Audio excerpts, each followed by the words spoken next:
Basic introduction से करते हैं व्हाट वी आर डूइंग। ठीक है, हमें क्या सीखना है? Testing. Clear?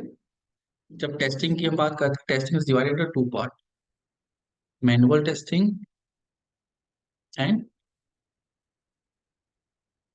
Automation. Clear? So अभी हम किस पे कर रहे हैं? मैनुअल पे कर रहे हैं। क्लियर? Is this clear? ठीक है।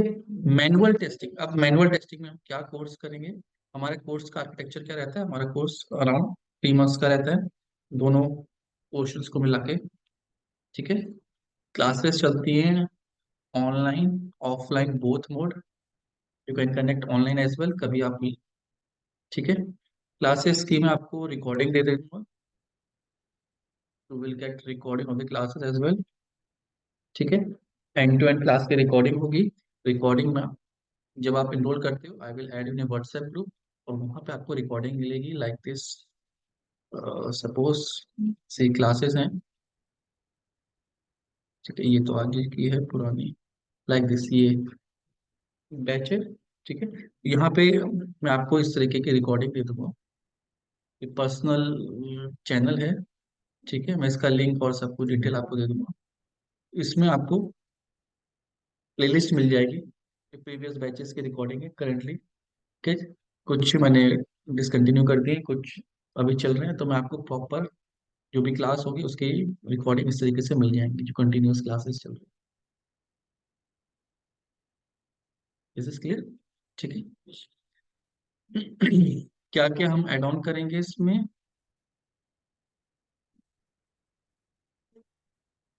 मैं आपको नोट्स दूंगा। ठीक है, दिखा देता हूँ 3D। मैनुअल टेस्टिंग, फिर ऑटोमेशन की करेंगे। मैनुअल टेस्टिंग में इंट्रोडक्शन। ठीक है, और इंट्रोडक्शन से भी पहले कोर्स ओवरव्यू करते हैं। तो क्या क्या चीजें हमें मैनुअल टेस्टिंग में सीखनी होती है? Manual testing is basically fundamentals. अभी हम टेस्टिंग के फंडामेंटल्स, मैनुअल टेस्टिंग करता है कौन है? जो बिगिनर्स है, जो फ्रेशर्स है।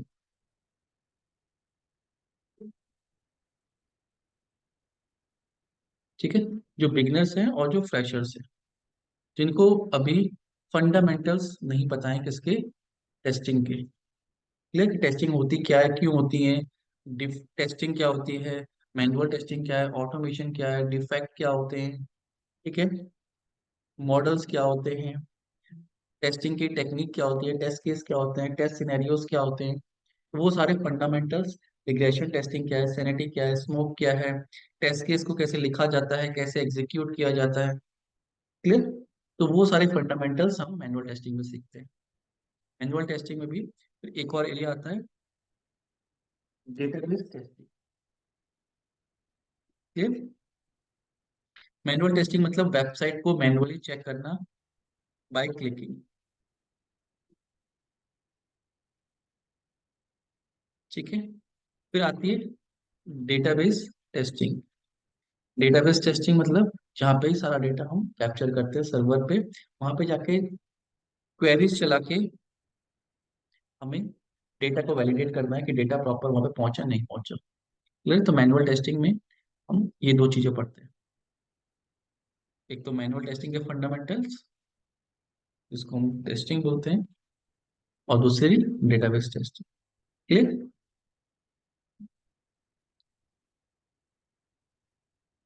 मैनुअल टेस्टिंग में क्या करेंगे? Introduction about software testing, software testing के बारे में जानेंगे। Different SDLC model, software development के मॉडल्स होते हैं डिफरेंट, उनके बारे में। Different type of testing, manual testing, black box testing, functional non functional testing, test case development.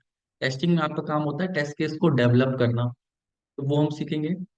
Testing technique, कुछ टेक्निक्स होती है टेस्ट केस बनाने की।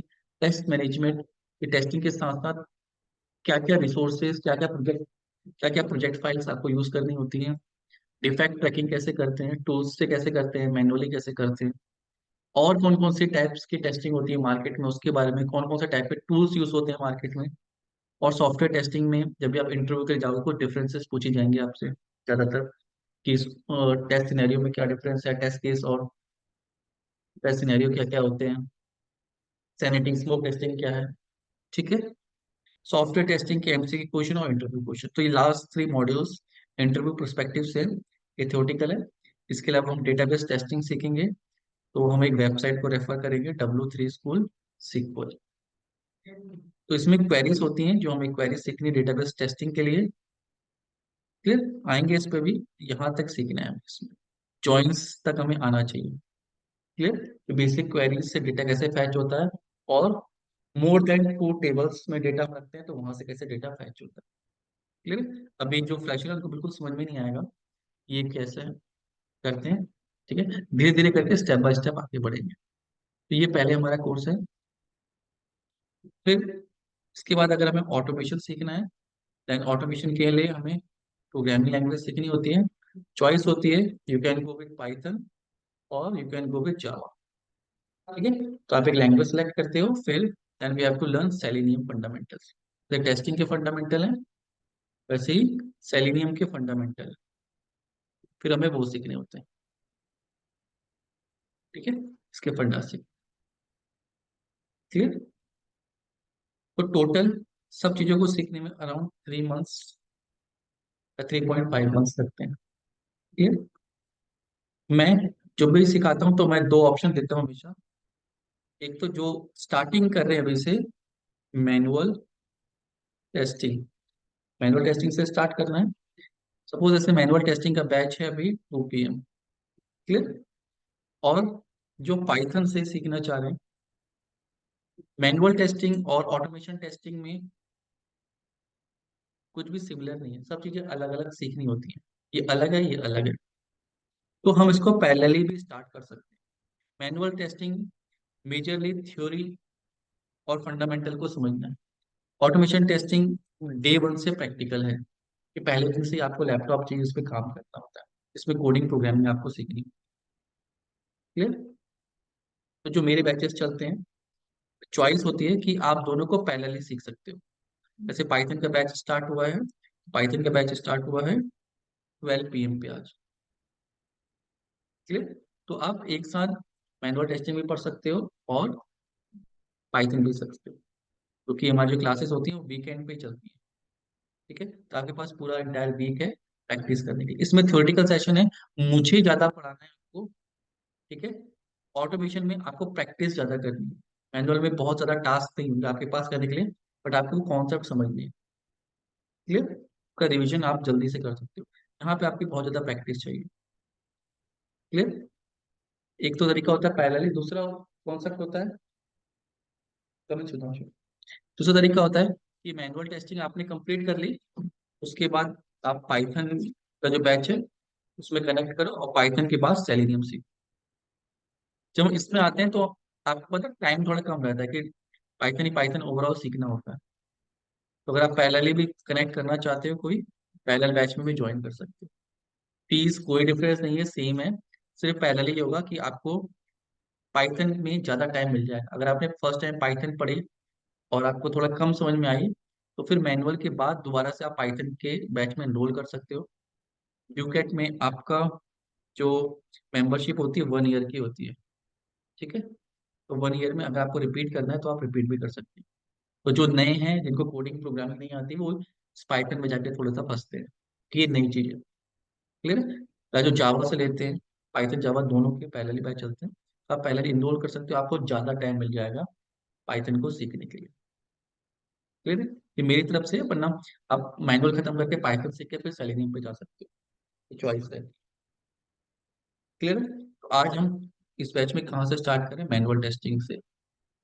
क्लियर, ये बेसिकली कनिका के लिए, कनिका, ठीक है, रिया भी कॉमर्स बैकग्राउंड से, इसने हमारे साथ कनेक्ट किया था आज। ठीक है, और एक और बच्चा था रवि, तो they are also doing manual, और साथ में साइड ये पाइथन ऑप्ट किया है, तो पाइथन भी वो प्रोग्रामिंग पढ़ रहे हैं। So if you want, you can start parallelly with that. Okay. आप डिसाइड कर सकते हो। अगर मैनुअल खत्म होने के बाद आपको लग रहा है नहीं कि मैनुअल टेस्टिंग मेरे नहीं हुए, मुझे पाइथन उसके बाद करना है, तो उसके बाद भी कर सकते हो सेम। पर इसमें आपको टाइम ज्यादा मिल जाएगा, पाइथन को 2 बार पढ़ सकते हो, कहने का मतलब। क्लियर? ठीक है। कोर्स, अभी कोई डाउट है किसी को करिकुलम को लेके कि what we are going to learn? ठीक है। कनिका कोई डाउट है? ठीक है, चलो स्टार्ट करते हैं सॉफ्टवेयर टेस्टिंग से। तो हम कुछ बच्चे एनरोल हुए हैं, तो फिर हम बेस से स्टार्ट करें, ठीक है। ये नोट्स मैं आपको आपकी जीमेल आईडी पे देता हूँ, जब आप रजिस्ट्रेशन करा लेते हो ड्यूकेट में, उसके बाद मैं आपको आपकी जीमेल आईडी पे ये नोट्स का एक्सेस दे देता हूँ, यहाँ पे सारे आपको नोट्स मिलेंगे। ठीक है, इनरोल हो गया आपका? हाँ। ठीक है, मुझे ना व्हाट्सएप पे मैंने आपको नंबर मेरा नोट कर लो तुम।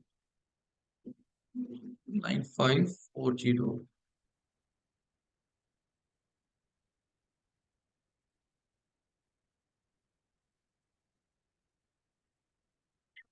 मुझे इस नंबर पे आप व्हाट्सएप कर दो सुधांशु, और मैं आपको इसका वो भेज देता हूँ, शाम तक मिल जाएगी। ठीक है, इसी ग्रुप में मिल जाएगी। एक ही तो क्लास है, आज से स्टार्ट हो गई। पाइथन वो सेम ही आपको मिल जाएगी, पाइथन का ग्रुप अलग अलग बनेगा, मैनुअल का ग्रुप अलग बनेगा। ठीक है, तो मैनुअल वाले ग्रुप में मैनुअल वाले रिकॉर्डिंग, पाइथन वाले ग्रुप में पाइथन वाले रिकॉर्डिंग। भारत। ठीक है, 9540781907। बाकी सबके पास, प्रियंका आपके पास मैनुअल के है? सर मेरे पास मैनुअल का नहीं है। अच्छा, नहीं कर दोगे? मैं आपको कर देता हूँ, आपकी ईमेल आईडी मेरे पास है। मैनुअल, प्रियंका मेरे साथ ऑटोमेशन पढ़ रही है जावा में। ठीक है, तो I have her ID. Priyanka मुझे बताना कौन सी आईडी है आपकी ये। प्रियंका ये ऊपर सबसे ठीक है। शिवानी आपके पास तो है ना इसके मैनुअल के रिकॉर्डिंग नोट्स? ठीक है, मैंने आपको दे दिया था। तो अंशु आप मुझे पिंक कर दो। ठीक है, कनिका आप जब इनरोल करोगे मैं आपको शेयर कर दूंगा, ओके? भाई मेरे आपका इनरोलमेंट का अपडेट नहीं आया है मेरे पास अभी। ओके, सुधांशु आप मुझे भेज दो, सुधांशु ईमेल आईडी भेजो। ठीक है, मैनुअल के बैच में आपको ऐड कर दूँ after the class.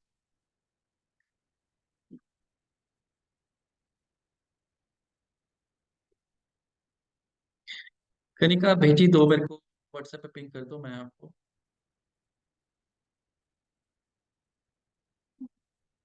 Okay,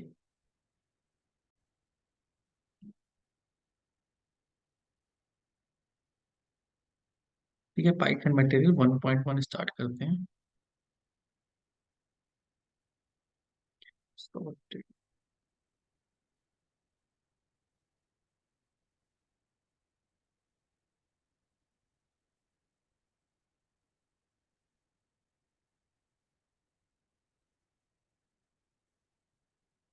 introduction to software testing, okay. So what basically software testing is, software testing क्या होती है? सॉफ्टवेयर टेस्टिंग प्रोसेस को हम कहते हैं। प्रोसेस क्या है? सॉफ्टवेयर की करेक्टनेस को आइडेंटिफाई करना। ठीक है, सॉफ्टवेयर कौन बनाता है? डेवलपर। ठीक है, और जो टेस्टर होते हैं, मैनुअल टेस्टर्स। ये क्या करते हैं? सॉफ्टवेयर को टेस्ट करते हैं। डेवलपर क्या करते हैं? सॉफ्टवेयर को डेवलप करते हैं। ठीक है, सो डेवलपर क्या टेस्ट नहीं कर सकते? कर सकते हैं, लेकिन उनका काम नहीं है। क्लियर? डेवलपर्स की salary as compare to software वाले की सैलरी से ज्यादा होती है, कभी कभी दुगना तिगना भी होती है, क्योंकि इसमें टेक्नोलॉजी बहुत ज्यादा इंटीग्रेट होती है, हाईली टेक्निकल पर्सन होंगे। क्लियर है? तो सॉफ्टवेयर टेस्टिंग के लिए अलग से हम टीम हायर करते हैं। कभी कभी सॉफ्टवेयर टेस्टर की सैलरी भी डेवलपर से हायर होती है, बट बहुत कम है। जो बहुत अच्छे टेस्टर्स हैं उनकी तो अच्छे लेवल पे है। ठीक है, तो ऐसा कंपैरिजन नहीं है, बट एक ओवरऑल जो टेक स्टैक है वो इनका बहुत हैवी है। क्लियर, नॉलेज है वो बहुत ज्यादा है। ठीक है, ये चीज क्लियर हो गई। तो डेवलपर क्या करते हैं, सॉफ्टवेयर को डेवलप करते हैं, सॉफ्ट टेस्टर क्या करते हैं, टेस्ट करते हैं। ठीक है, इनकी जो स्किल्स हैं वो डिफरेंट है, इनका जो स्किल सेट है वो डिफरेंट है। सॉफ्टवेयर को बनाना एक काम होता है, उसको चेक करना एक अलग काम होता है। क्लियर, तो सॉफ्टवेयर टेस्टर का क्या काम है, सॉफ्टवेयर को टेस्ट करना। टेस्ट करने में हम चेक करते हैं सॉफ्टवेयर की करेक्टनेस, कि सॉफ्टवेयर कितना सही है, उसमें गलतियां नहीं ढूंढ रहे हैं। गलतियां तो ढूंढेंगे, डिफेक्ट तो निकालेंगे ही। लेकिन जब हम टेस्टिंग की बात करते हैं तो टेस्टिंग का फंडामेंटल कहता है कि सॉफ्टवेयर की करेक्टनेस को चेक करना कि कितना सही है। कोई सॉफ्टवेयर हो सकता है कि सही से काम कर रहा हो, वर्क जो होगा उसका वर्क फ्लो जो होगा वो करेक्ट होगा। ठीक है, बस उसका इंटरफेस लुक वाइज पसंद नहीं आ रहा होगा, थोड़ा सा कॉम्प्लेक्स होगा। तो आप ऐसा टेस्टर बता सकते हैं कि इसकी कॉम्प्लेक्सिटी बहुत हाई है, ये यूजर को पसंद नहीं आएगा। कि आपको पता होता है कि क्या यूज करने में सही है और क्या गलत है। ठीक है, तो हमें बेसिकली क्या करना होता है, we have to find this correctness of a software, software कितना करेक्टनेस। सॉफ्टवेयर की करेक्टनेस पता लगती है मल्टीपल एट्रीब्यूट से। कोई भी सॉफ्टवेयर होता है उसकी प्रॉपर्टीज होती हैं। रिलायबिलिटी, रिलायबिलिटी का मतलब होता है कि सॉफ्टवेयर पे हमें कितना भरोसा है, वो कितना रिलायबल है।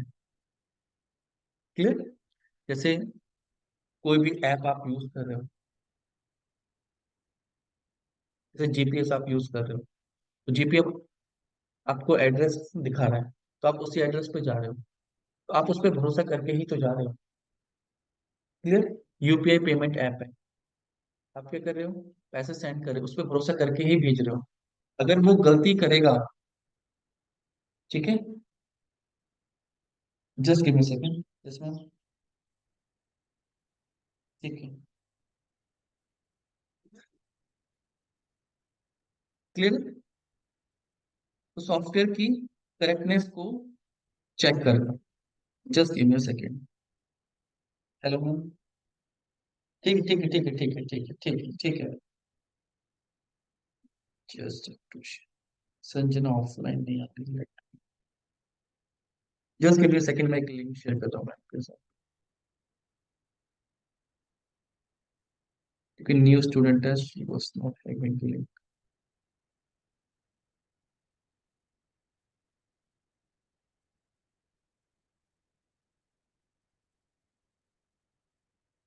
ठीक है, रिलायबिलिटी क्लियर हो गया। रिलायबिलिटी मतलब कि सॉफ्टवेयर पे हमें कितना भरोसा, अगर वो बार बार सही चीजें कर रहा है तब। अगर उसमें डिफेक्ट होंगे, बार बार गलत एड्रेस बताएगा, तो कोई भी नहीं जीपीएस को देखेगा, कोई भी ऑनलाइन पेमेंट नहीं करेगा। ठीक है, किसी का डेटा का लॉस हो रहा होगा कहीं पे भी डेटा रखने से, तो डेटा वहां पे नहीं रखेगा। क्लियर, तो रिलायबल होना इंपॉर्टेंट है। सेकंड, स्केलेबल, इंक्रीज या डिक्रीज करना। सॉफ्टवेयर की प्रॉपर्टी होती है कि हम उसको इंक्रीज या डिक्रीज कर सकते हैं। अब इंक्रीज या डिक्रीज क्या हो सकता है, कि जैसे मैंने कोई सॉफ्टवेयर बनाया, मेरे पास कोई यूजर ऐसे हैं जो पेड यूजर है, कोई ऐसे हैं जो फ्री यूजर है, जो फ्री में यूज करते हैं उसको, उसको मैं कम फीचर देता हूँ, पेड यूजर को सारे फीचर देता हूँ। क्लियर, और कुछ ऐसे यूजर है जो एडमिन यूजर है, तो एडमिन यूजर के पास डेटा अलग जाता है। क्लियर, फ्री यूजर के पास अलग जाता है। तो ये सॉफ्टवेयर के अंदर की ही फंक्शनैलिटी है, कि मैं कहीं उसको इंक्रीज करके किसी को दे रहा हूँ, किसी को डिक्रीज करके। क्या वो चीजें सॉफ्टवेयर में करने के बाद वो सही चल रहा है, या या उस सॉफ्टवेयर में मुझे और अपडेटेड वर्जन लाने हैं, और स्केल करना और बढ़ाना है, तो तब क्या वो एड ऑन करने पे सही चल रहा है। हेलो, हेलो, कर कर दी आपकी मैसेज, व्हाट्सएप चेक करो।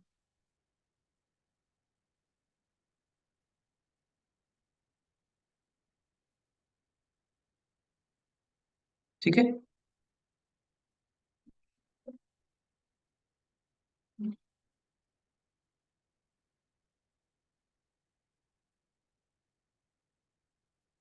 ये क्लियर हो गया, स्केलेबल। ठीक है, पोर्टेबल, पोर्टेबल का मतलब होता है कि डिवाइस या कोई भी सॉफ्टवेयर जो हमने बनाया है वो अलग अलग डिवाइसेस में किस तरीके से बिहेव कर रहा है, क्योंकि स्क्रीन साइजेस अलग होता है, परफॉर्मेंस हर डिवाइस का अलग अलग होता है। क्लियर? तो वो स्लो डिवाइस पे किस तरीके से रिफ्लेक्ट कर रहा है, ऑन हो जा रहा है, प्रॉपर चल रहा है, अलग अलग स्क्रीन साइजेस पे किस तरीके से चल रहा है, काम कर रहा है। जब आप सॉफ्टवेयर देखोगे आज के बाद, तो आपको जो भी सॉफ्टवेयर मिलेंगे, सपोज हमने यूट्यूब भी ऑन कर लिया, ठीक है, तो ये जब भी इस स्क्रीन पे खुलेगा ये इस तरीके से दिखेगा। क्लियर है? आप उस पर दिखा, क्लियर है?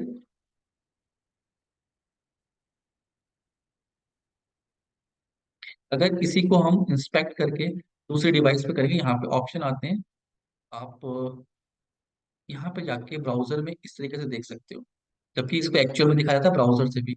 अगर ये कुछ आईपैड मिनी पे खुलेगा, इसकी स्क्रीन इस तरीके से दिखेगी। ठीक है, इसको बोलते हैं रिस्पॉन्सिव वेबसाइट। सैमसंग इसमें खुलेगा तो ये इस तरीके से आएगा। ठीक है, अभी ये नॉर्मल दिख रहा है बट इसको उन्हीं एप्लीकेशन पे टेस्ट किया जाता है। क्लियर?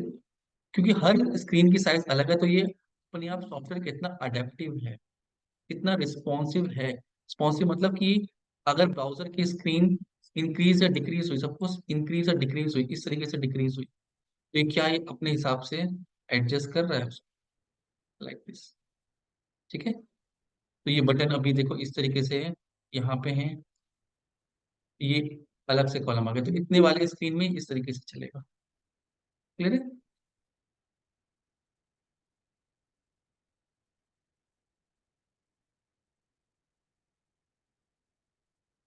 हेलो संजना। सो संजना म्यूट करो।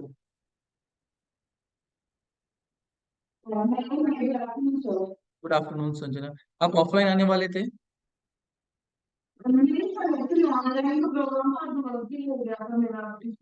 ओके संजना, हमने थोड़ा, ओके नो इश्यूज। संजना हमने थोड़ा सा क्लास आगे बढ़ा दी है, मैं आपको थोड़ा सा वॉक थ्रू दे दूंगा बाद में, तो हाफ एन आवर, ठीक है, रिकॉर्डेड भी है सेशन, मैं आपको रिकॉर्डिंग शेयर कर दूंगा।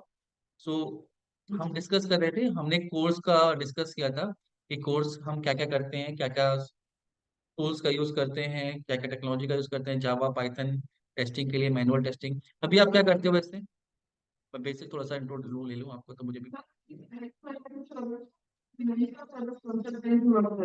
ओके ग्रेट, ठीक है।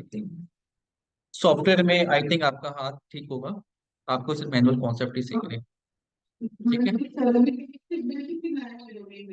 ओके ग्रेट, ठीक है, क्लियर। तो हम बात कर रहे थे टेस्टिंग की, तो टेस्टिंग क्या है, प्रोसेस है जिसके through we check the correctness of the software. Correctness में क्या, रिलायबिलिटी, स्केलेबिलिटी, पोर्टेबिलिटी, रियूजेबिलिटी, भी हमने डिस्कस किया था। पोर्टेबल, पोर्टेबल समझ में आ गया कि वो अलग अलग सॉफ्टवेयर पे, अलग अलग ब्राउजर पे, हमें ब्राउजर की टेस्टिंग भी करनी पड़ती है, क्रोम पे चला के देखना है ओपेरा पे कैसे चल रहा है, फायरफॉक्स पे कैसे चल रहा है, मोजिला पे, जहां जहां हमें उसका सपोर्ट देना है, जहां जहां क्लाइंट ने बोला है।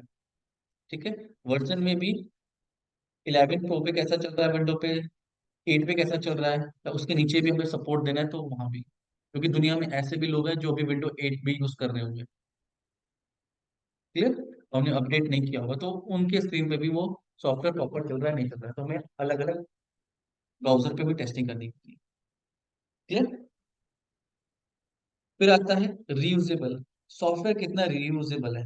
रीयूजेबिलिटी का मतलब आता है कि हम कुछ भी सॉफ्टवेयर बना रहे हैं, उसको कितना रीयूज कर सकते हैं, कुछ मॉड्यूल्स बनाए हैं उनको कितना रीयूज कर सकते हैं। जैसे मैंने पेमेंट गेटवे बना लिया, ठीक है, तो मैं उसको कितनी वेबसाइट के साथ इंटीग्रेट करके प्रॉपर चला पा रहा हूँ, तो मुझे हर बार नया नहीं बनाना है, इसी को इंटीग्रेट करके चलाना है। क्लियर? नेक्स्ट इंपॉर्टेंट चीज आती है यूजेबिलिटी, सॉफ्टवेयर कितना यूजेबल है। यूजेबल का मतलब होता है कि कितनी आसानी से आप उसको यूज कर सकते हो।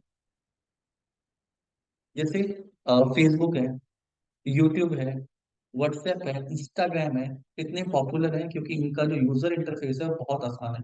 एक छोटा बच्चा भी आराम से, 3 साल का बच्चा भी आजकल यूट्यूब चला लेता है।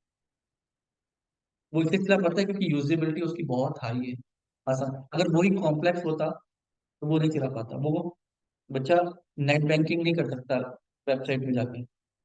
बट वो यूट्यूब पे कुछ भी सर्च करके देख सकता है। क्लियर। जब भी हम एप्लीकेशन बनाते हैं उसमें यूजेबिलिटी भी क्राइटेरिया रहता है कि वो कितना आसान है, एंड यूजर उसको कितनी आसानी से यूज कर सकता है। तो अगर सॉफ्टवेयर ठीक चल रहा है लेकिन उसकी यूजेबिलिटी बहुत लो है तो कोई उसको यूज नहीं करेगा। ऑनलाइन शॉपिंग करने के लिए आपको ये अगर 15 पेज में लॉगिन करना पड़े, डेटा इधर से उधर भेजना पड़े, तो आप भी उसका यूज नहीं करोगे। क्लियर।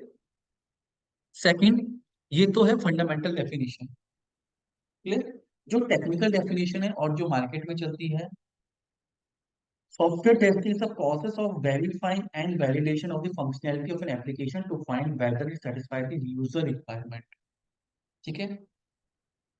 जब भी कोई सॉफ्टवेयर कंपनी कोई सॉफ्टवेयर बनाती है तो उसका कोई क्लाइंट होता है जो सॉफ्टवेयर बनवा रहा है, या वो सॉफ्टवेयर कंपनी का खुद का प्रोडक्ट होता है वो बना रही है, तो उसकी रिक्वायरमेंट होती है। तो अगर क्लाइंट के लिए बना रहे हैं तो क्लाइंट की रिक्वायरमेंट है कि मेरा सॉफ्टवेयर ऐसा होना चाहिए। तो जो ऐसा होना चाहिए उसकी एक डॉक्यूमेंटेशन प्रिपेयर होती है, कहाँ, क्लाइंट के बीच में और कंपनी के बीच में। उस डॉक्यूमेंट को बोलते हैं SRS। SRS, software requirement specification. ठीक है। क्या बोलते हैं इसको? SRS, software requirement specification. ये डॉक्यूमेंट होता है। उस डॉक्यूमेंट पे दोनों पार्टीज ने बैठ के, बिजनेस एनालिस्ट जो होते हैं, ठीक है, वो बैठ के क्या करते हैं, इस डॉक्यूमेंट को प्रिपेयर करते हैं कि आपने ये बोला है, इस फीचर ऐसे काम करेंगे, ये फीचर ऐसे काम करेंगे, इसमें ये सारी चीजें होंगी। वो बैठ के इस डॉक्यूमेंट को प्रिपेयर करते हैं। और जब ये प्रिपेयर हो जाता है तो यही डॉक्यूमेंट घूम के फिर टेस्टर के पास, डेवलपर के पास आता है कि ये क्लाइंट ने बोला हमें ऐसा बनाना है। उसको ही वो ब्रेक करके यूजर पॉइंट में लेके यूजर स्टोरेज में बनाते हैं। उसी का रिलीज प्लान करते हैं। आगे आगे सीखेंगे रिलीज क्या होता है, यूजर स्टोरेज क्या होती है। अभी क्या सीखना है आपको? SRS समझना है। SRS क्या है? रिक्वायरमेंट। ठीक है। एग्रीमेंट होता है डेवलपर और क्लाइंट के बीच में। ये डेवलपर नहीं आता इसमें, ये सॉफ्टवेयर कंपनी और क्लाइंट के बीच का डॉक्यूमेंट है। ठीक है। क्लाइंट ने बोला है कि मेरा काम ऐसा होना चाहिए, सिर्फ बोलने से तो नहीं होगा। ठीक है। तो ये प्रॉपर एग्रीमेंट होता है, इसी के बेस पे अमाउंट डिसाइड होता है। क्लियर। बाद में इसी SRS को ब्रेक किया जाता है यूजर स्टोरीज में। अभी आगे करेंगे, रिलीज प्लान में बहुत सारी चीजें होती है जिस भी फ्रेमवर्क में हम काम कर रहे हैं। तो उसके बाद वर्क असाइन किया जाता है किसको? अलग अलग डेवलपर्स की, आपका काम ये है, आपका काम ये है। और टेस्टर को बताया जाता है आपको ये चेक करना है, आपको ये चेक करना है। तो कल करें, अगर किसी टेस्टर को कंफ्यूजन हुई तो वो इस SRS को देखेगा। क्लियर। जैसे हमारी कंट्री है तो हमारी कंट्री के लॉज हैं, ठीक है, जो संविधान में लिखे गए हैं। तो अगर कभी किसी को डाउट होगा तो वो उस लॉज को पढ़ेगा कि ये इस तरीके से वर्क करती है। ये लॉज होगा एक तरीके से, तो सॉफ्टवेयर के लिए। ये चीज क्लियर हो गई। ठीक है। तो सॉफ्टवेयर टेस्टिंग क्या होगा? Process of verifying and validating.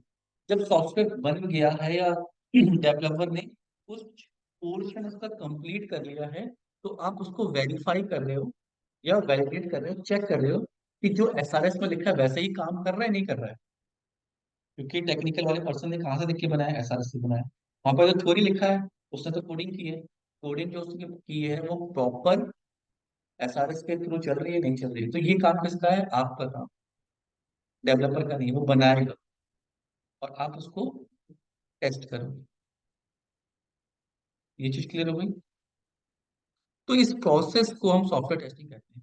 और इस प्रोसेस में क्या मिलेगा? आपको डिफेक्ट मिलेंगे, एप्लीकेशन गलतियां मिलेंगी, जिनको आपको ठीक नहीं करना है। आपको सिर्फ उन गलतियों को रिपोर्ट करना है मैनेजर को। मैनेजर किसको पकड़ेगा? डेवलपर को, कि जिसने वो काम किया होगा। आपको नहीं पता कि किस डेवलपर ने क्या किया, तो बस आप वो किसको दे दोगे? मैनेजर को दे दोगे। तो रिपोर्टिंग आपको आनी चाहिए। पहले तो टेस्टिंग आनी चाहिए, फिर टेस्टिंग के बाद रिपोर्टिंग, की कैसे रिपोर्ट बना के भेजती है। Clear? It is a process of finding defect in the application and check where the application function according to the end user requirement. और जो एसआरएस होता है उसको end user requirement, end user की रिक्वायरमेंट है, उस डॉक्यूमेंट को हम बोलते हैं एसआरएस, सॉफ्टवेयर रिक्वायरमेंट स्पेसिफिकेशन। ये क्लियर हो गया? Next is types of software testing. Software testing समझ में आ गई? अब सॉफ्टवेयर टेस्टिंग के टाइप्स हैं। सॉफ्टवेयर टेस्टिंग कितने टाइप्स की होती है? Manual, automation. मैनुअल का मतलब है कि मैं बाई हैंड टेस्ट केस लिख रहा हूँ, ठीक है, प्लेन इंग्लिश लैंग्वेज में लिख रहा हूँ, उनको चेक कर रहा हूँ। सपोज कोई वेबसाइट है, फेसबुक की है, ठीक है, डेवलपर ने ये पेज बना दिया। अब ये पेज सही से काम कर रहा है नहीं कर रहा है मुझे चेक करना है, कोड नहीं चेक करना है। क्या चेक करना है? वेबसाइट चेक करनी है। वेबसाइट कोड से बनी है, कोड नहीं चेक करना, वेबसाइट चेक करना है। मुझे नहीं पता उसने क्या कोड लिखा है ना, मुझे मतलब है, वेबसाइट चलनी चाहिए। कैसे चलनी चाहिए? रिक्वायरमेंट के हिसाब से। क्लियर? मैनुअली चेक करना, बाई हैंड जाके मैं क्लिक करके देख रहा हूँ कि यार यहाँ पे क्रिएट न्यू अकाउंट कर रहे हैं तो ये पेज खुल रहा है, यहाँ पे अकाउंट का पेज बना रहे हैं तो क्या बन जा रहा है पेज, बन जा रहा है मतलब ठीक है, सही ईमेल आईडी डाल के देख, लॉग इन करके देख रहा हूँ तो चल रहा है। तो मैनुअली कर रहा हूँ, बाई हैंड कर रहा हूँ। इसी प्रोसेस को हम कोड लिख के भी चेक कर सकते हैं। उस प्रोसेस को हम क्या बोल देते हैं? ऑटोमेशन। कि मैनुअल टेस्टिंग बढ़ते बढ़ते सॉफ्टवेयर इतना बड़ा हो जाता है और बार बार टेस्ट करना पड़ता है, इसलिए बार बार मैनुअल टेस्टिंग करना पॉसिबल नहीं होता। टेस्ट केस जो हम मैनुअली लिखते हैं उसके लिए टेस्ट स्क्रिप्ट लिख देते हैं। सबसे पहले क्या होता है? अब मैनुअल टेस्टिंग तो समझ में आ गया कि हमें क्या बनाना है, एप्लीकेशन को डिफेक्ट फ्री बनाना है, ठीक है। इसे बोलते हैं एप्लीकेशन को स्टेबल बनाना है। स्टेबल मतलब उसमें कम डिफेक्ट होनी चाहिए, जितने कम डिफेक्ट उतना ज्यादा स्टेबल। तो हमें ऐसे मैनुअल टेस्टर प्रोडक्ट को क्या करना है? स्टेबल बनाना है, ठीक है। कोई रिक्वायरमेंट आई कि 4 मॉड्यूल बनने हैं, लॉगिन बनना है, लॉग आउट बनना है, होम पेज बनना है, ऐड टू कार्ट बनना है, तो वो 4 पेज सही से काम कर रहे हैं नहीं कर रहे हैं, उन चीजों को बनाना है और उनमें कोई डिफेक्ट नहीं है, मैनुअल टेस्टर ने देख लिया। अब कल आ गया कि पेमेंट गेटवे भी बना दो, पेमेंट भी होनी चाहिए, तो एक और मॉड्यूल ऐड कर दिया। अब ये मॉड्यूल कहाँ ऐड किया है? इसी के पास, इसी कोड के अंदर ही तो किया होगा। तो अब नए मॉड्यूल को चेक करेंगे, पुराने को भी सारे चेंजेस करने देखने पड़ेंगे। अगर दोबारा से टेस्ट करें तो वहां पे क्या आएगा? ऑटोमेशन। जब एक बार कर दें तो ऑटोमेशन से भी जल्दी पता लग जाए। आज 5 मॉड्यूल हो गए, 6 4, 6 7 8 9 10, एप्लीकेशन बढ़ती रहेगी। 10 15 से आपने व्हाट्सएप देखा, 4 साल पहले व्हाट्सएप में सिर्फ मैसेज आते थे, फिर वीडियो भी आ गई, फिर आप अकाउंट भी सेंड कर सकते हो, पेमेंट वाला भी आ गया, स्टेटस वाला भी आ गया, ग्रुप्स भी आ गए, तो वो फंक्शनैलिटी उसकी बढ़ती जा रही है। तो ऑटोमेशन करके हम रख सकते हैं उसको, कि हम इसको डेली बेसिस पे चेक करते रहे कहीं कोई गड़बड़ ना हो। तो मैनुअल काम किसका होता है? एप्लीकेशन को स्टेबल बनाना। फर्स्ट टाइम में ऑटोमेशन नहीं कर सकते तो मैनुअल करते हैं। क्लियर? जब मैनुअली एप्लीकेशन स्टेबल हो जाती है फिर उसके बाद ऑटोमेशन की जाती है, फास्ट किए जा सके, टेस्टिंग प्रोसेस को फास्ट किया जा सके। ऑटोमेशन हमेशा स्टेबल प्रोडक्ट में, जब डिफेक्ट निकल गए तब ऑटोमेशन की जाती है। अमेजोन वेबसाइट ठीक चल रही है लेकिन गलती आने से पहले, उसमें कुछ गड़बड़ होने से पहले मुझे पता लग जाए, तो कोई व्यक्ति चेक करेगा तभी तो वो ऑटोमेशन स्क्रिप्ट बैठी होती है वहां पर, वो चेक कर रही होती है। मैं वहां पे लोग नहीं बैठा सकता कि वो तो वही लग जाएंगे फिर नई एप्लीकेशन कैसे टेस्ट। तो वहां पे क्या कर देते हैं? ऑटोमेशन स्क्रिप्ट लिख देते हैं, उनको चला दिया, वो अपने आप टेस्ट करके रिपोर्ट देके हम पास मिल जाए। क्लियर? तो ऑटोमेशन भी जरूरी है और मैनुअल भी।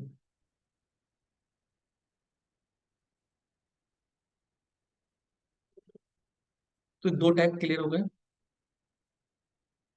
ठीक है। अब मैनुअल टेस्टिंग को ब्रेक किया गया व्हाइट बॉक्स, ब्लैक बॉक्स में और ग्रे बॉक्स में।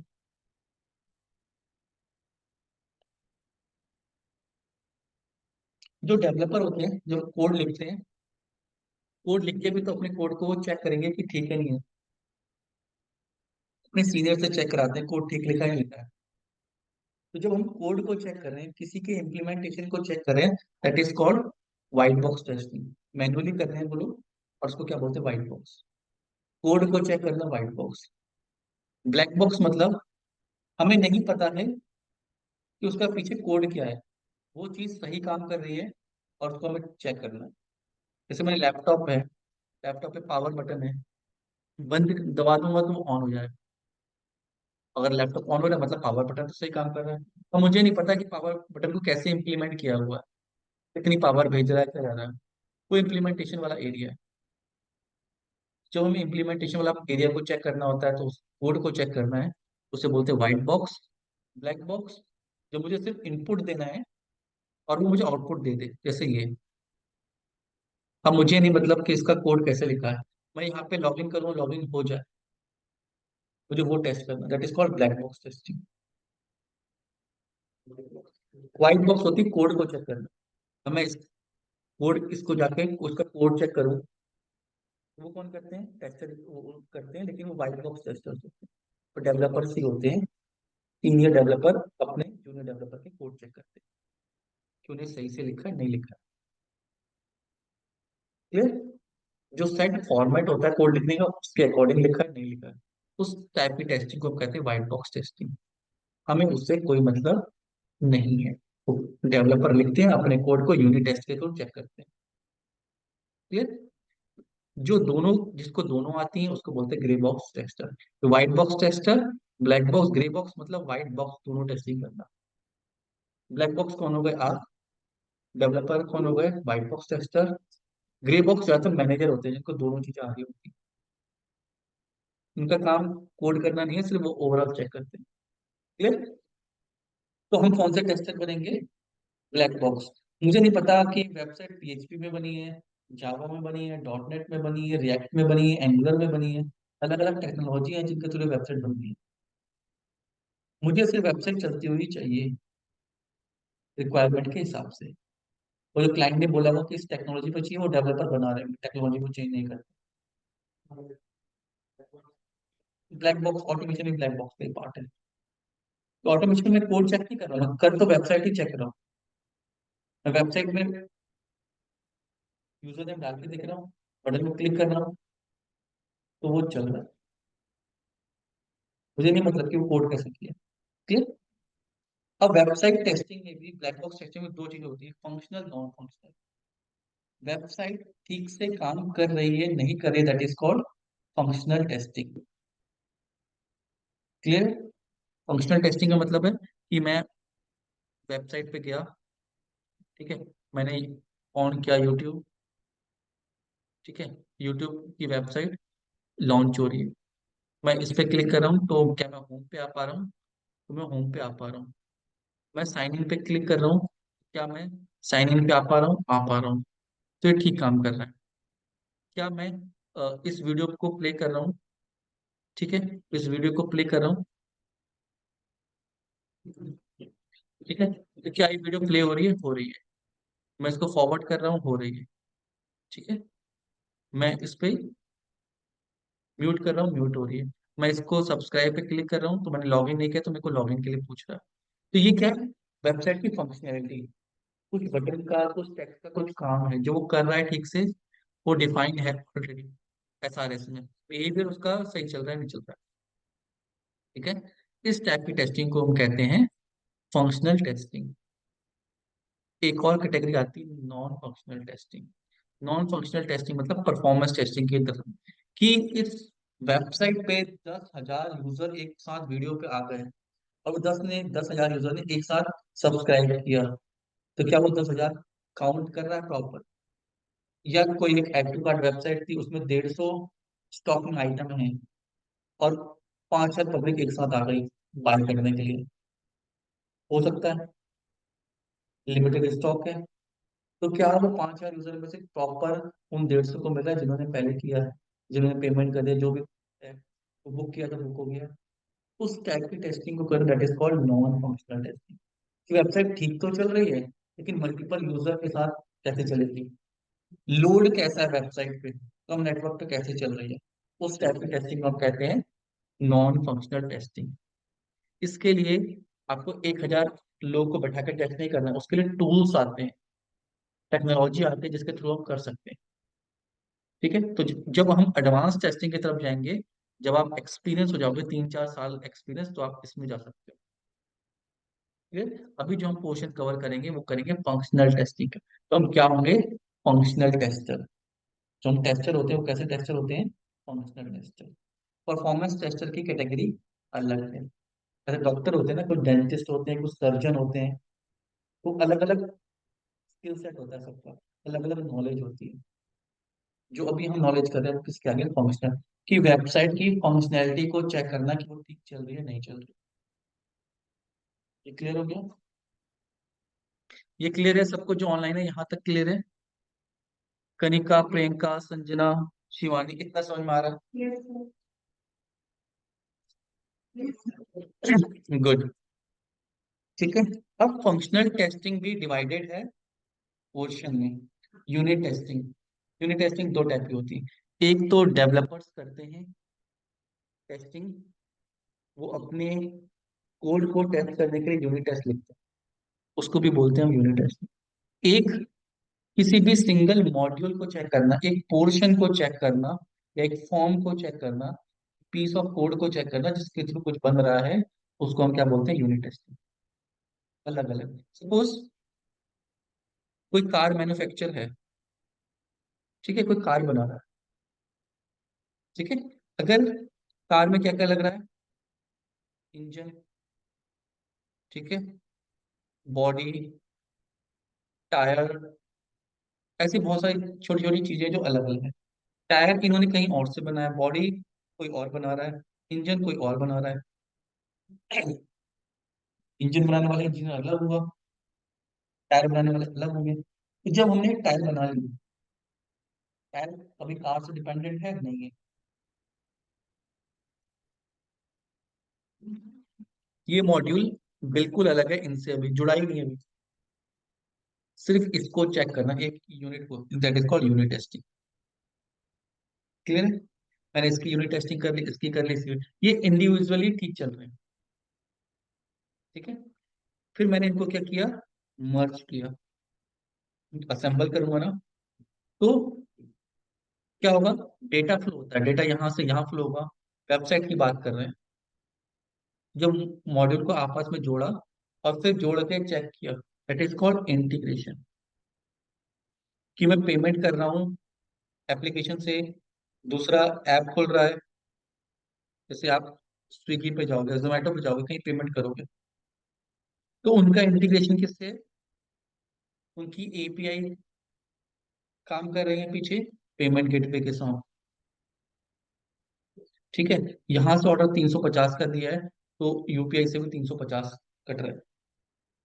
आप खोलते हो ना यूपीआई, तो सीधे स्विगी से कहाँ पहुंच जाते हो, पेमेंट गेटवे से अपने गूगल पे पे, वहां से पेमेंट कर रहे हो। तो दो अलग अलग सॉफ्टवेयर एक साथ काम कर रहे हैं, तो हम इंटीग्रेट कर रहे हैं। अभी हमने इंडिविजुअली चेक किया था, अभी हम इंटीग्रेशन में चेक कर रहे हैं। Clear? That is called integration testing. Second, clear? फिर है सिस्टम टेस्टिंग। अब कार की बात करें, कार हमने असेंबल कर ली, असेंबल करके इंजन, बॉडी, टायर बना लिए, तो पूरी कार रेडी हो गई, हमारा पूरा सॉफ्टवेयर रेडी हो गया। अब इस कार को अलग अलग जगह बाहर मार्केट में ले जाके, अब कार को मैं ऐसे एरिया में ले जाऊंगा जहां पे थोड़ा मडी एरिया है, कार की बात कर रहा हूँ, रेनी सीजन में ले आऊंगा, कहीं अर्थिंग अर्थिंग तो नहीं आ रही है इसमें से, थोड़ा सनशाइन एरिया में, कहीं बहुत ज्यादा हीट तो नहीं हो रही कि इतनी हीट हो रही है पता लगा लोग नहीं बैठ पा रहे अंदर, तो सारी टेस्टिंग की जाती है। That is called system testing. System testing हम सॉफ्टवेयर में कैसे करते हैं, हम अलग अलग डिवाइसेस में रन करते हैं, मैंने पहले बताया, अलग अलग स्क्रीन साइजेस में, अलग अलग वेबसाइट्स को, अलग अलग ब्राउजर में, ठीक है, अलग अलग सॉफ्टवेयर में, अलग अलग लैपटॉप्स में, डिपेंड करता है कि हमने क्या क्या रिक्वायरमेंट। अलग अलग लैपटॉप्स की बात करें तो हम प्रोसेसर की बात कर रहे हैं, ठीक है। प्रोसेसर भी कंपनी कहती है कि 4 GB के प्रोसेसर पे हमारा वेबसाइट ठीक से चलनी चाहिए। सेम वेबसाइट को अलग अलग जगह पे जाकर टेस्ट करना, तो टेस्टिंग का काम बहुत ज्यादा होता है। सेम काम मल्टीपल जगह पे करना होता है, इसलिए अलग से टीम चाहिए होती है, अलग से रिसोर्स चाहिए होते हैं। क्लियर, इसको बोलते हैं हम सिस्टम टेस्टिंग। ये क्लियर हो गया। अब कार हमारी रेडी हो गई, हमने सिस्टम टेस्टिंग कर ली। अब आ गई इसको बेचने की बारी। ठीक है, तो पहले हम क्या करेंगे, सॉफ्टवेयर हमारा टेस्ट कर लिया हमने। सॉफ्टवेयर टेस्ट करने के बाद हम क्या करते हैं, अल्फा टेस्टिंग, इसको हम लास्ट टेस्टिंग बोलते हैं, यूएटी, यूजर एक्सेप्टेंस टेस्टिंग। अब इसमें दो टाइप की टेस्टिंग होती है, एक होती है अल्फा, एक होती है बीटा। मेरा सॉफ्टवेयर रेडी है, ठीक है, मैं दूंगा क्लाइंट को डेमो, जिसने मेरे से सॉफ्टवेयर बनाया है। मैं मैं ऐसा टेस्टर, टेस्टर की रिस्पॉन्सिबिलिटी होती है कि अपने सॉफ्टवेयर का डेमो किसको दो, अपने क्लाइंट को दो, उनको समझाओ कि सॉफ्टवेयर को यूज कैसे करना है। हमने बनाया है, वो टेक्निकल नहीं है, टेक्निकल हम है, हमने बनाया है। हमने फ्लो डिसाइड किया कि यहाँ से डेटा यहाँ यहाँ यहाँ यहाँ ऐसे करके बना, उसको बोलते हैं क्या, अल्फा टेस्टिंग। और जब हम बना रहे हैं तो क्लाइंट देख रहा है, तो वो उसको समझ में आ रहा है कि मैंने ये बनवाया था और इसने बना दी। तो जब वो पास करेगा कि हाँ, जो आप डेमो दोगे, तो उसको पास और फेल करेगा कि भैया मुझे ऐसे ही चाहिए था और ऐसे ही बना दिया। क्लियर। सपोज आपने कोई ड्रेस स्टिच कराई, ठीक है, स्टिचिंग के लिए किसी को दी, जो भी स्टिच करते हैं, आपने रिक्वायरमेंट दे दी है कि ये रिक्वायरमेंट है मेरी, ठीक है, इसके हिसाब से बनाना है। जब वो बना के रेडी हो गए, तो आप वहीं पे जाके एक बार पहन के चेक करोगे। That is called alpha testing, कि आप वहीं अभी सॉफ्टवेयर कंपनी में ही हो, क्लाइंट को डेमो दे दो। तो जब आपकी अल्फा टेस्टिंग हो जाएगी, तभी आपकी पेमेंट आती है, तभी आप पूरी पेमेंट करते हैं। अल्फा टेस्टिंग में मतलब टेस्टर्स डेमो दे रहे हैं किसको, client। तो जब वो साइन ऑफ देंगे, साइन ऑफ मतलब कि वो रिजल्ट देंगे कि पास और फेल हो गया है, तभी जाके उसको हम लाइव सर्वर पे लाइव करेंगे, उससे पहले नहीं। क्लियर। तो यूएटी पास होना बहुत इंपॉर्टेंट होता है सॉफ्टवेयर का। क्लियर। और हमारी रिस्पॉन्सिबिलिटी कहाँ तक रहती है, अल्फा टेस्टिंग तक। ठीक है, जब अल्फा टेस्टिंग हो गई, लाइव हो गया, तब क्लाइंट क्या कहता है, जब क्लाइंट उस सॉफ्टवेयर को ले जाता है और अपने कुछ लोगों को उसका एक्सेस देता है कि आप लोग यूज करो, कि हमने सॉफ्टवेयर बनाया है, कि ये कैसा चल रहा है। लाइव ऑडियंस को दे रहा है, लेकिन कुछ यूजर को दे रहा है, उसे बोलते हैं बीटा टेस्टिंग। कि हमने कोई नया सॉफ्टवेयर बनाया है, पूरी तरीके से बना नहीं है, अभी लॉन्च नहीं किया है, बट बीटा टेस्टिंग में है। बहुत बार आप सुनोगे बीटा टेस्टिंग। बीटा टेस्टिंग मतलब कि टेस्टर नहीं चेक कर रहे हैं, लाइव पब्लिक के पास उसका एक्सेस है, लेकिन कुछ लोगों के पास। तो अगर बीटा वर्जन जो लॉन्च होता है सॉफ्टवेयर का, वो इसी तरीके से होता है। और इशू आते होंगे, वो फिर वो भेजते होंगे कि भैया ये इशू है। कभी कभी चीज आती है कि यार बहुत पसंद आ गई तो अच्छा है, ठीक है, इसको कर देते हैं, काम करते हैं। कभी कभी यार नहीं, इसका ये चेंज होना चाहिए, अच्छा नहीं दिख रहा है। Clear. That is called beta testing. जैसे लॉन्च करते हैं तो ताकि वो डिटेल करते हैं। हाँ, बीटा ही करते हैं बिल्कुल। जैसे अभी कपड़े की बात हुई थी, ड्रेस की बात हुई थी, तो ड्रेस आप वहां से तो ले आए, घर पे ले आए। अब घर पे फंक्शन में पहनने से पहले आपने घर में पहन के 2-4 लोगों को दिखाए, सर ये बनवाइए, ठीक लग रही है, तो वो आइडिया दे सकते हैं यार, ठीक है, नहीं नहीं, ये थोड़ा सा ऐसे कर लो, ऐसे कर लो। किसी भी, वो बीटा हो गई। लाइव करने से पहले, किसी की शादी है, इंपॉर्टेंट ओकेजन है, तो घर पे आके बीटा टेस्टिंग पहन के देख रहा है ड्रेस को। फिर बीटा टेस्टिंग भी क्लाइंट की जाती है, वो अपने सॉफ्टवेयर को लाइव कर देता है, लाइव ऑलरेडी था, उसका एक्सेस लोगों को दे देता है।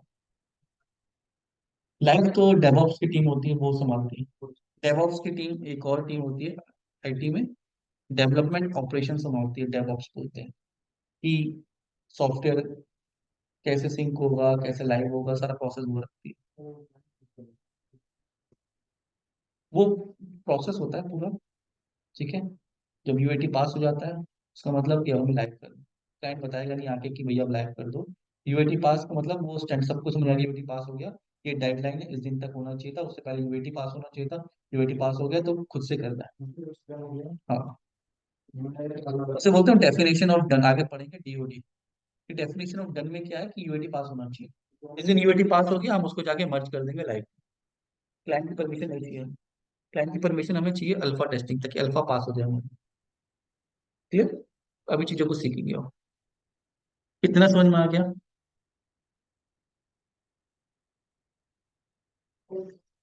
इसमें किसी को डाउट है?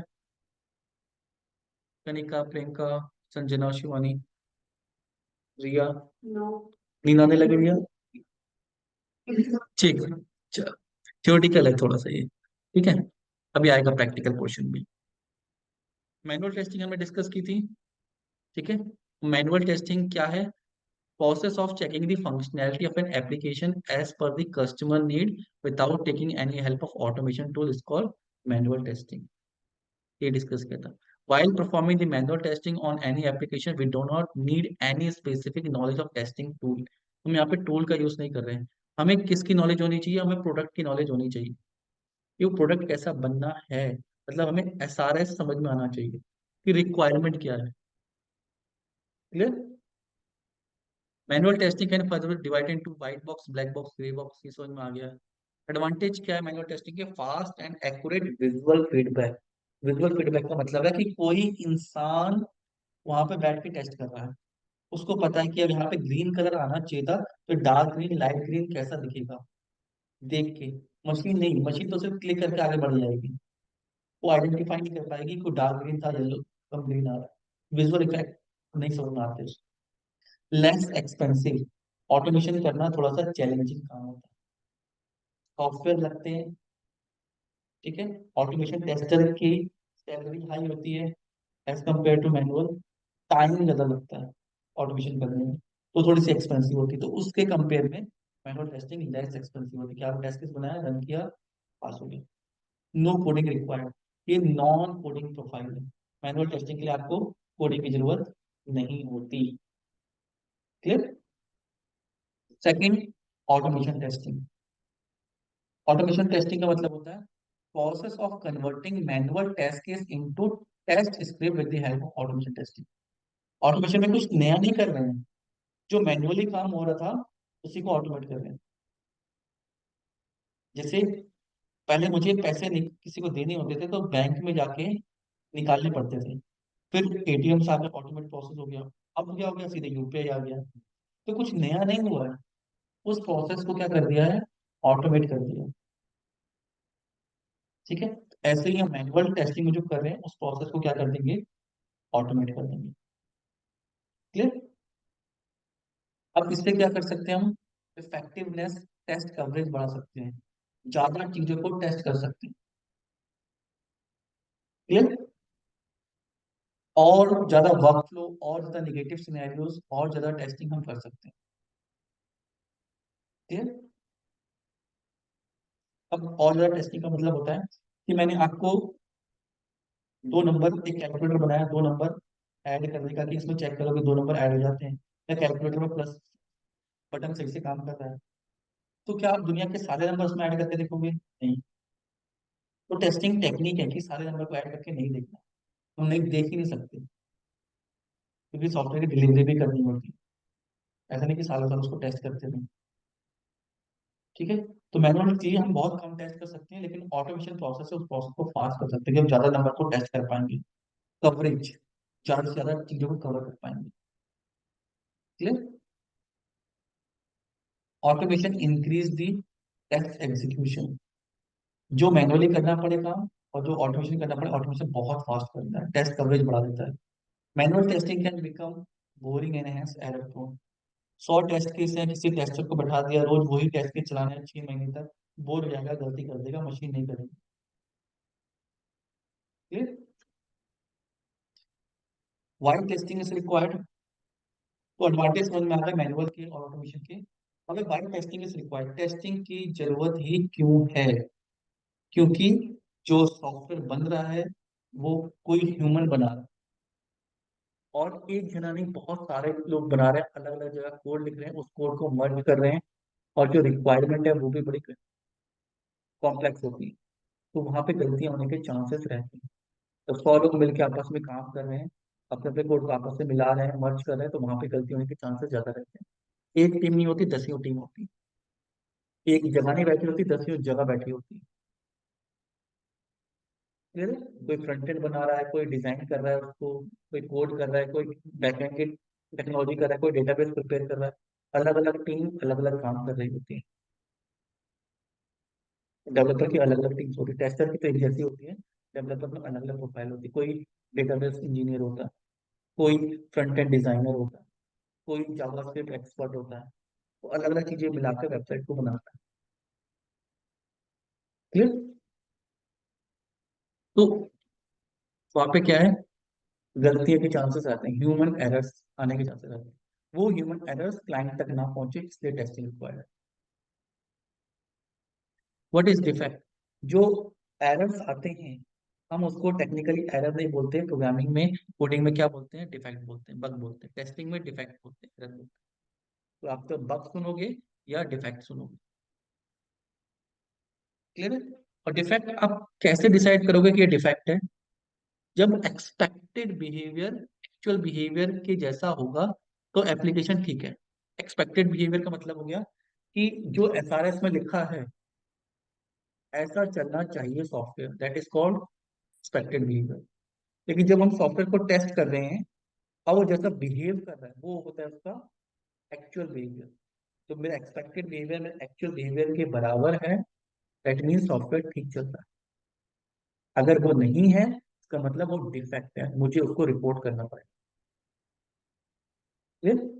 तो बोलते हैं डिफेक्ट रिपोर्टिंग। डिफेक्ट आया, कहाँ आया, एप्लीकेशन में। क्यों आया? रिक्वायरमेंट ये थी, और एक्चुअल बिहेवियर इसका लगा। हाँ, बिल्कुल। आपको यूजर स्टोरी मिलेगी, उसमें क्लियरली लिखा होगा ये प्री कंडीशन है, ये स्टेप्स हैं, ऐसा करना चाहिए, और ये एक्सपेक्टेड बिहेवियर। क्लियर? वो कौन बनाता है? वो टेस्टर ही बनाते हैं, ऐसा को देख के। ठीक है?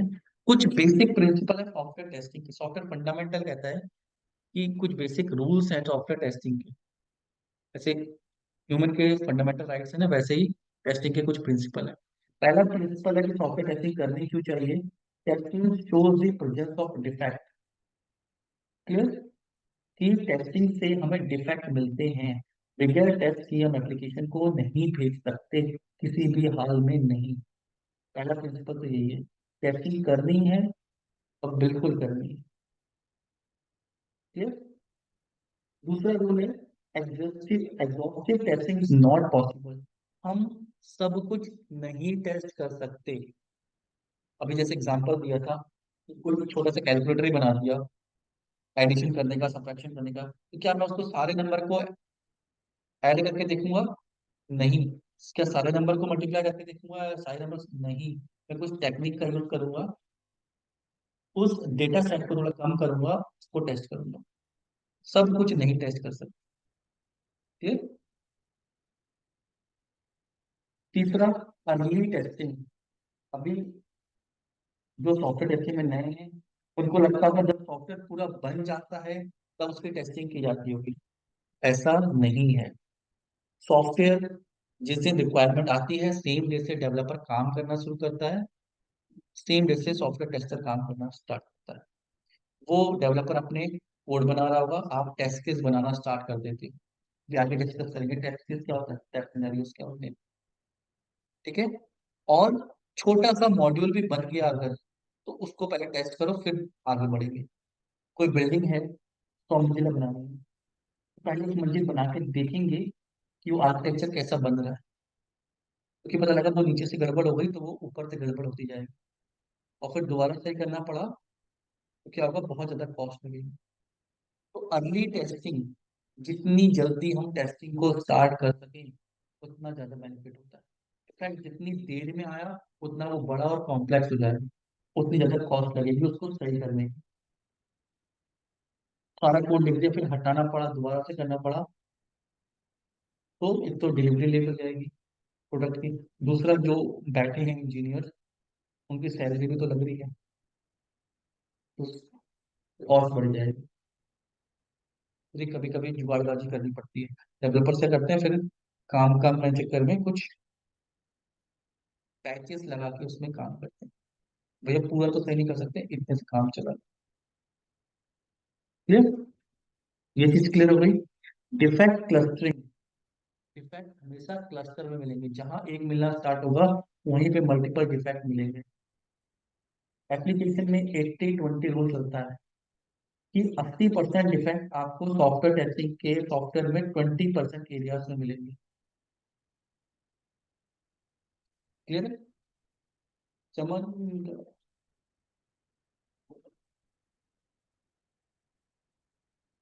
330। 330। हाँ वेट बाहर। क्लियर है? डिफेक्ट क्लस्टर, जैसे गुड़गांव में रोड है 100 किलोमीटर की, तो क्या जाम पूरे एरिया में लगता है, 100 किलोमीटर में लगता है? नहीं।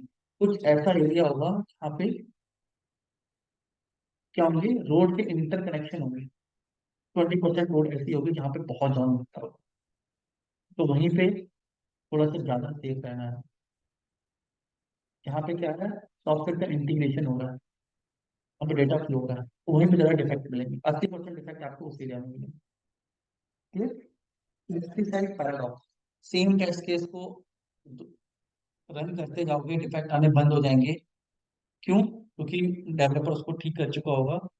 तो सॉफ्टवेयर अगर ग्रो कर रहा है, तो हमें अपने टेस्ट केस को भी इंक्रीज करते जाना है, चेंजेस करते जाना है सॉफ्टवेयर के according. Testing is context dependent. आप क्या टेस्ट कर रहे हो, ये बहुत इंपॉर्टेंट है। क्या टेस्ट का मतलब है कि आप कोई स्टॉक की वेबसाइट को टेस्ट कर रहे हो, आप ई कॉमर्स वेबसाइट को टेस्टिंग करने का तरीका अलग है, कि जो टर्मिनोलॉजीज है वो अलग है। फाइनेंस की वेबसाइट टेस्ट करने का टेक्नोलॉजीज अलग है। टेक्नोलॉजी तो मिलती है, टर्मिनोलॉजीज उसकी कि उस वेबसाइट में उसको क्या चीज बोलते हैं। जैसे ई कॉमर्स में आपको पीडीपी पेज मिलेगा, पीएलपी पेज मिलेगा, एसक्यूज मिलेंगे। क्लियर है? ये चीजें किसी और वेबसाइट में नहीं होंगी। तो उस वेबसाइट में आप क्या टेस्ट कर रहे हो, वो इंपॉर्टेंट है। नॉलेज, डोमेन नॉलेज को बोलते हैं। क्लियर? दूसरा, absence of error policy. Absence of error policy कहता है कि किसी भी एप्लीकेशन को आप कितना भी टेस्ट कर लो, उसको 100% बग फ्री नहीं बना सकते। आप 99% बग फ्री बोल सकते हो, but you can not commit any website to a 100% free और एनी सॉफ्टवेयर। ठीक है? तो आज हमने टेस्ट करके अच्छे से वेबसाइट दे दी, पर उसमें कुछ छोटा माइनर डिफेक्ट आ गया, तो ऐसा नहीं कि क्लाइंट केस कर देगा हम पे कि भैया ये कैसे हो गया। तो उसको भी पता है कि हर कुछ नहीं टेस्ट हो सकता, कुछ लूप होल्स रह जाते हैं। उसने भी रिक्वायरमेंट पूरी नहीं दी होगी स्टार्टिंग में, उसकी वजह से रहेगा, कुछ भी रीजन हो सकता है। वो डेवलपर ने कुछ माइनर सा चेंज कर दिया। क्लियर? जैसे डॉक्टर ने इलाज करके आपका भेज दिया, डॉक्टर 100% कवर नहीं कर सकता कि यार आप दोबारा से बीमार नहीं पड़ोगे, या वो चीज फिर से नहीं होगी, हो सकती है। तो हो सकती है, वो ह्यूमन गलती नहीं है, वो प्रोसेस ही ऐसा है। ये तो सेम प्रोसेस में रहता है सॉफ्टवेयर में, कि अगर, अब ऐसा नहीं है कि किसी को हार्ट अटैक आया था, घर पहुंचा, फिर से कुछ वही प्रॉब्लम हो गई। मैंने सॉफ्टवेयर दिया, वो पता लगा खुलते ही क्रैश हो गया, तो वहां पे तो केस हो जाएगा। तो बड़ी डिफेक्ट नहीं आने चाहिए, माइनर छोटे मोटे डिफेक्ट 1-2% चल जाते हैं। ये क्या है, टेस्टिंग के प्रिंसिपल्स हैं। ये इंटरव्यू में पूछे जाते हैं, ये यूज तो नहीं होते, बट ये डोमेन की नॉलेज है। ठीक है? जो पहली बार सीख रहे हैं उसके लिए डोमेन की नॉलेज है कि ये क्या चीजें होती है, अर्ली टेस्टिंग क्या होती है, ये इंटरव्यू में पूछते हैं। ठीक है? बिल्कुल। वो पूछ लेंगे व्हाट इज डिफेक्ट क्लस्टरिंग, आपको क्या पता है कि डिफेक्ट क्लस्टरिंग क्या होती है, फंडामेंटल नॉलेज। ठीक है? ठीक है? आज इतने लिखेंगे, ये मैं इसकी रिकॉर्डिंग दे दूंगा। बहुत सारी चीजें पढ़ी है हमने, ठीक है, इसको दोबारा से समझिएगा, नोट्स है इनको रिपीट कीजिएगा, अपने नोट्स बनाने हैं तो you can make your own. इनको प्रिंट आउट लेना है तो आप you can take the print out. PPT slide है, कंट्रोल पी करके प्रिंट आउट आ जाएंगे, ठीक है। प्रिंट आउट आके आप बुकलेट टाइप बनानी है तो वहां से कर सकते हो, पीपीटी से पढ़ सकते हो तो। और शॉर्ट है, क्लिप नोट है, बहुत टाइम से मैं 3 4 साल से पढ़ा रहा हूँ तो कभी चेंज किए कभी किए तो अपडेट करते करते यहाँ तक ये नोट्स बन।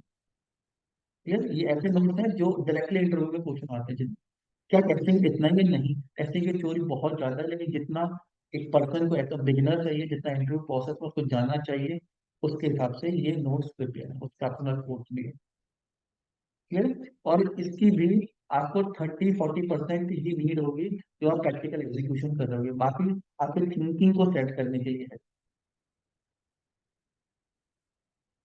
Clear, Yes. प्रैक्टिकल लेवल कभी हम करेंगे, टेस्ट केस लिखेंगे तो वो आपको चाहिए होगी।